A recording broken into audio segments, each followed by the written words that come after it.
may be the greatest catch I've ever seen in my life. Okay, here, my dudes, we are going to be talking about 5 teams that I want nothing to do with their running backs. Now, it's not necessarily anything against the running backs themselves in these backfields. It's looking historically, looking at their situation for 2021, and understanding that it doesn't necessarily line up for these players to have the upside that we want, or maybe in the case of a team we'll talk about at the end of the video, I think the risk is a little bit too high.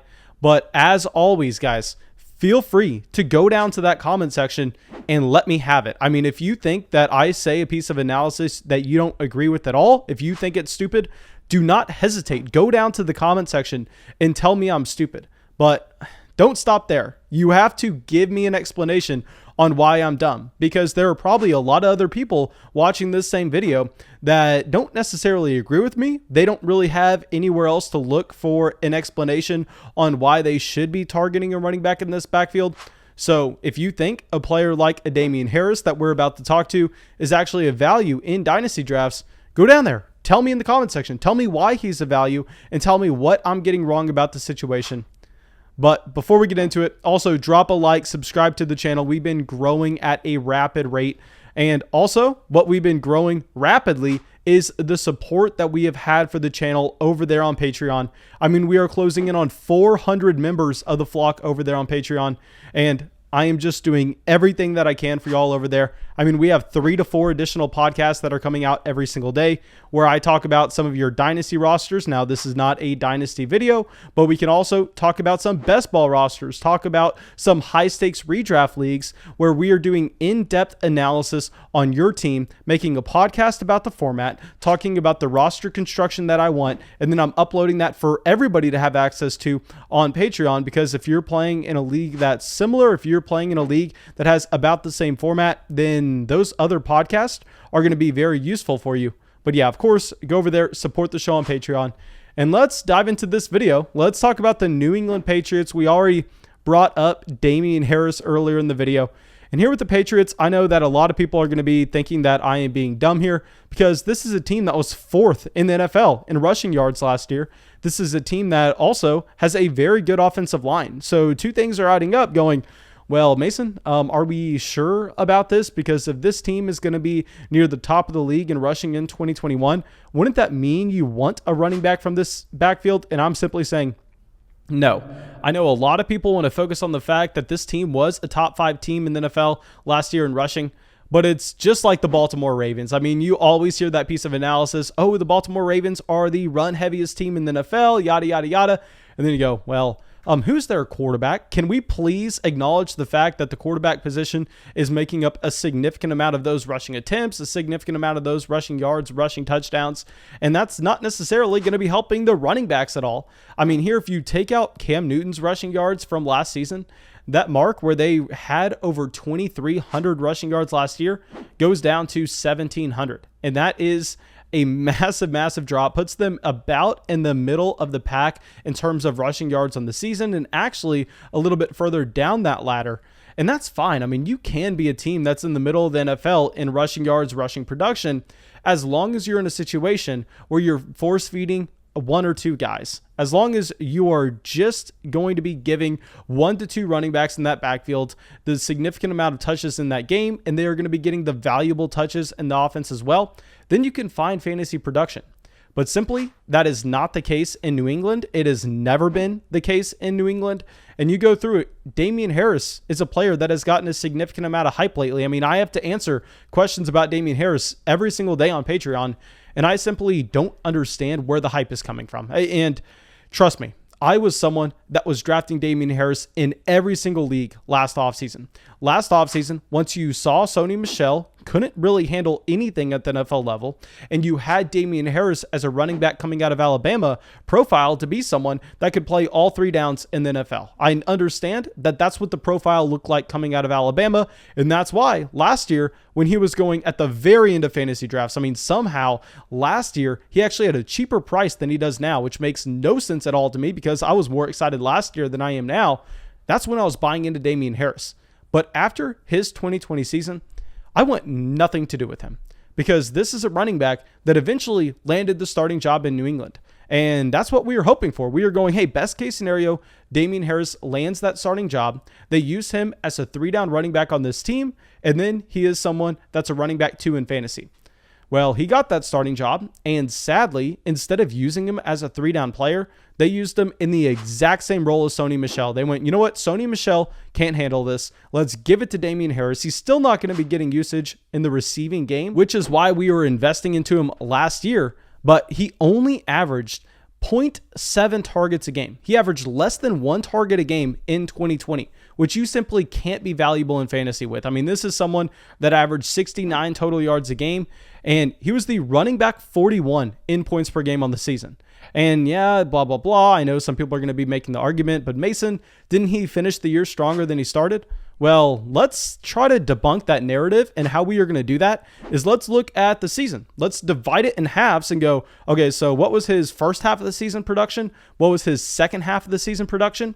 And here, Damien Harris was the running back 41 on the season. In the first half of the season, in weeks 1 through 8, Damien Harris was the running back 38 in points per game. And then we go through and do the same thing in the second half of the season. He was the running back 39 in points per game.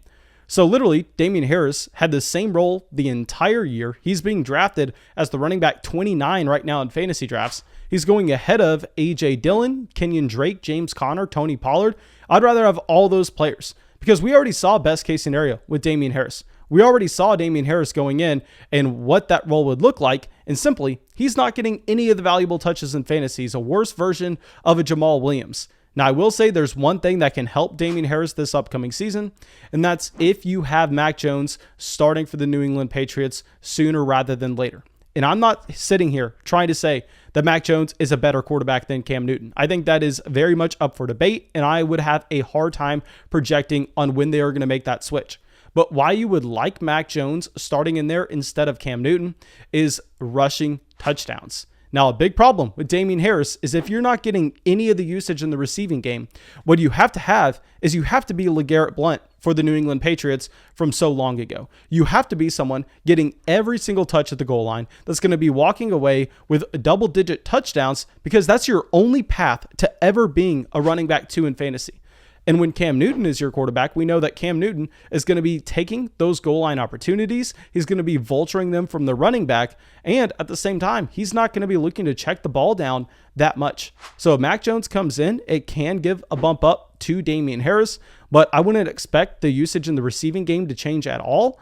So for that reason, Damien Harris, I think that he's a player that has very limited upside in fantasy. And this is someone that was drafting him a lot last offseason. Now we go through the rest of the roster. I mean, you still have Sony Michel on the team. Sony Michel actually had his best year of his NFL career in 2020. I know that's very surprising. I know a lot of people want to say that Sony Michel is going to get cut. And I would say maybe you would expect Sony Michel to get cut if they ended up bringing back Rex Burkhead. But Rex Burkhead, who averaged close to 7 carries a game last year, averaged a little over 3 targets. He's gone. So Rex Burkhead is gone. And now you're looking at a roster that has Damien Harris, Sony Michel, James White, and then you also bring in Ramondre Stevenson. And here with Stevenson, I know a lot of people just want to write him off. I mean, this is a player that was drafted 120th overall in the NFL draft. I mean, that's about the same range with what you had in Damien Harris back in 2019. So you have similar NFL draft capital. You have the understanding that this team went out there and invested into this running back, knowing that they had Damien Harris on the roster, knowing what they had in Damien Harris. So I'm sitting here going, this doesn't bode well for Harris himself. I think if I'm going to be drafting anybody from this team, I'm going to be drafting Stevenson with one of my last picks in my fantasy draft going, you know what? There's not too much value to be had here unless Mac Jones takes over. That way you can expect the running backs to get more targets. That way you can expect this team to have more goal line opportunities for the running back room this upcoming season. And I don't necessarily want to be making that bet on Damien Harris. Because with Harris, we've already seen that he's not going to get the usage in the receiving game. But with Stevenson, he possibly can be. And Stevenson is literally a fraction of the price right now in fantasy drafts. So yeah, fade Damien Harris. Obviously, never be drafting James White. If you're going to be drafting anybody here, draft Stevenson in the last round of your fantasy draft. But now, let's go over to the Super Bowl winning Tampa Bay Buccaneers. Now here with Tampa, I mean, their running backs are pretty cheap. I'm not going to lie. I mean, Ronald Jones is currently running back 32. Leonard Fournette is running back 34. So it's a little bit aggressive for me to come out and say that I'm avoiding these guys and I don't want to draft them when you're not having to make that significant investment into them, especially when you see that last year, Ronald Jones was the running back 22 in points per game in fantasy. Now, I know that's going to surprise a lot of people because most weeks that you started Ronald Jones, he didn't really provide you with anything. But that's because Ronald Jones had a few spike weeks last year. Ronald Jones had the spike weeks where that's where he got the majority of his production from, very similar to Tyler Lockett at the wide receiver position. But what I really want to do is I want to look at where that production came from with Ronald Jones. And if you really dive into it, there are two splits that you have to look at. You have to look at the games that he played with Leonard Fournette and the games that he played without Leonard Fournette. So we go through, we understand, hey, this is a low-end running back 2 on the season. But what happened when Fournette did play? So if we go through and we took out all the games that Leonard Fournette was a healthy scratch with, because we can naturally assume that Fournette is going to be a player playing every single game this upcoming season, given the contract they gave him this offseason. There, Ronald Jones actually averaged 11.1 points per game, which makes him the running back 31 in fantasy.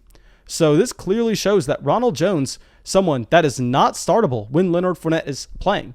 And all of a sudden you go, okay, if he's not startable when Fournette is in the game, that makes him a handcuff type running back, because you're not starting someone who's the running back 31 on a points per game basis. And you add Giovanni Bernard into this situation. And I know Giovanni Bernard, not someone you're drafting in fantasy, but it's definitely impactful that he's added to the situation, because we could say, hey, Ronald Jones is someone that if you have a Fournette injury, he's very similar to a Tony Pollard. And all of a sudden, you're looking at someone that could project to play all 3 downs, someone that could be a potential low-end running back 1, high-end running back 2 in fantasy. And that would be without Giovanni Bernard. That would be in a situation where Ronald Jones all of a sudden has a path to actually playing on passing downs for this offense. But we have never seen Ronald Jones ever be able to do that throughout his entire NFL career up to date. So we understand that, and we look at Giovanni Bernard, who was specifically brought in this offseason. I mean, obviously, they knew they had Ronald Jones on the roster. They knew they had Leonard Fournette on the roster. They still bring in Giovanni Bernard, and we have to ask ourselves why. And I think the answer to that question is simply they never want to have to rely on Ronald Jones in the passing game. So they bring in a running back who's averaged 4 targets a game throughout his entire NFL career. He's known to be a good running back in pass protection, which is why, I mean, you had Joe Mixon at the beginning of his own NFL career really struggling to get in snaps where they were in obvious passing down situations. So now that theory that Ronald Jones could be a 3-down running back, could provide a ton of value if Leonard Fournette did go down to injury, that's kind of just disappearing with the addition of Giovanni Bernard. You also have Keyshawn Vaughn, who was a 3rd-round pick last year. So yeah, I mean, Ronald Jones has no path to being a 3-down running back on this team. I think if I was going to be drafting anybody here, I'd be drafting Leonard Fournette a little bit later. But even with that sense, I'm not excited about it, because you're drafting a handcuff running back that you don't know is going to play all 3 downs, even in the case of an injury to the other guy in the backfield. I mean, at that point, I think I would prefer drafting someone like A.J. Dillon, where, yeah, I mean, A.J. Dillon, another player that you're not going to be starting when Aaron Jones is healthy. But you know, if Aaron Jones goes down based on that depth chart with how empty it is, all of a sudden, A.J. Dillon is someone seeing 20 touches a game. So I'm viewing these players that are in quote-unquote roles where they do have the chance to start. Well, they may have a chance to start for their NFL team. I don't think they're going to have a chance to start for your own fantasy team, so they're just a handcuff for me. Now, our next team is going to be the Buffalo Bills. Something that I talked about last year was going through and avoiding every Buffalo Bill running back, given the fact that with Josh Allen, we knew, given his size, that once you get to the goal line, very similar to what we just talked about with Cam Newton, I mean, you were not going to be giving these running back carries. You were not going to be going through and handing the ball off to a 203-pound Devin Singletary at the goal line when Josh Allen can just roll out to his left and run it in without getting hit. I mean, it is a very simple concept here with these mobile quarterbacks. Also, with a Josh Allen at quarterback, you're not going to be expecting them to go through and dump the ball off very often at all. And this is why you had the Buffalo Bills as one of the best offenses in the entire NFL last year. And with that happening, Devin Singletary still couldn't get anything going. With that happening, Zach Moss still couldn't get anything going. I mean, Zach Moss was the running back 49 in points per game. Devin Singletary was the running back 39. And we have to ask ourselves, is this a similar situation to Tampa? Or if you have a running back injury to one of these guys, is the other player going to be thrusted into a 3-down role? And I think in the case of both Devin Singletary and Zach Moss, the answer for that is going to be no. And it's a very simple explanation, because you look at Devin Singletary, and this is a player that is 5'7", 203 pounds. I mean, he simply does not meet the minimum threshold that you're going to be expecting with the player to have their BMI to be able to handle usage on all 3 downs. This is something that we're talking about with Michael Carter right now. But anyway, with Devin Singletary, you've seen this through his NFL career up to date, where in 2019, when he was really the only running back in Buffalo, he averaged 12 carries a game, 3.5 targets a game, 80 total yards. But the problem is you still couldn't play him in fantasy, given the fact that throughout the entire year, he only had 4 total touchdowns. This is going back to what we were saying with Josh Allen being the goal line running back for this team. And in 2020, he sees that step back where he's actually averaging less than 10 carries a game. The targets are still there, but not as high as you would want them to be for a pass-catching running back on a team, averaging 59 total yards and only 2 total touchdowns. And in the case of Zach Moss, it's the complete opposite scenario, where here he's splitting the carries 50-50 with Devin Singletary. But his targets are non-existent. I mean, this is a player getting 1 target a game. He did have slightly more usage at the goal line, but still, at the end of the day, only 5 touchdowns through the entire season, because Josh Allen is their goal line running back. So we have to go, okay, if you have an injury to a Devin Singletary, is Zach Moss all of a sudden going to be a high-end running back 2 in fantasy? No, he's not, because he's not going to be someone getting usage in the receiving game. He's most likely not going to be seeing a bump up in touches at the goal line at all. Yeah, he'll get more carries between the 20s, but that's not going to lead to a ton of fantasy production. So here are the Bills. Maybe if you're playing in a best ball league where you're just trying to lock in touches, this is where you can take those players. I mean, if you're playing in a best ball league where a floor on a weekly output is going to matter a lot more than you just chasing ceiling in a redraft format where you do have a waiver wire, there you can be drafting some of these guys. But no, in a traditional league, players like this that have limited upside, I'm just going to be completely avoiding. And the next backfield we are going to be avoiding is going to be the Philadelphia Eagles. Now, I'll be the first person to admit, I loved Miles Sanders in fantasy drafts last year. Not only did I like Miles Sanders in fantasy drafts, but I went through, and after Miles Sanders had a disappointing start to 2020, I went, buy low on Miles Sanders. Buy low on Miles Sanders. It can't get worse than this. This is someone that's a 3-down running back. This is someone that's going to be seeing 80% of the touches in his backfield. He is great with his athleticism. He was a 5-star prospect coming out of high school. He was great in the only season that he played without Saquon Barkley at Penn State. I mean, we were all in on the Miles Sanders profile. But the problem is he never got that usage where he was a 3-down running back. They never used him as a bell cow player. They were consistently putting Boston Scott in there. Boston Scott to get targets away from Miles Sanders. And now Miles Sanders is in a situation where he has a new coaching staff, a coaching staff that was not there when he was drafted.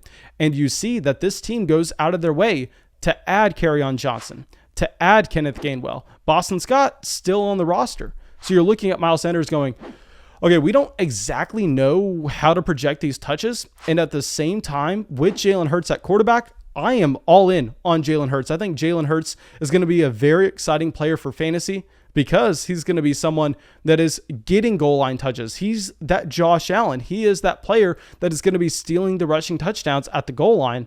And very similar to a Lamar Jackson, you're not expecting Jalen Hurts to be someone consistently dumping the ball off, because if he goes through his progressions, his first wide receiver in Devonta Smith isn't there, then Dallas Goedert is not open either. Instead of just dumping it out of the backfield to Miles Sanders or Boston Scott or Kenneth Gainwell, whoever the 3rd-down running back is there, he can be someone that's just going to tuck it and run. So with Miles Sanders, I think if he falls far enough in fantasy drafts, then that's a player you can be drafting.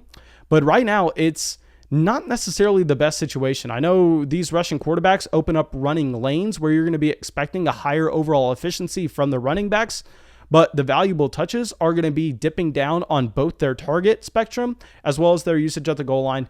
So Miles Sanders, a player that I got so wrong last year, I think we're just going to have to be avoiding him this year given the chains in situation. But now, I know so many people are going to hate this.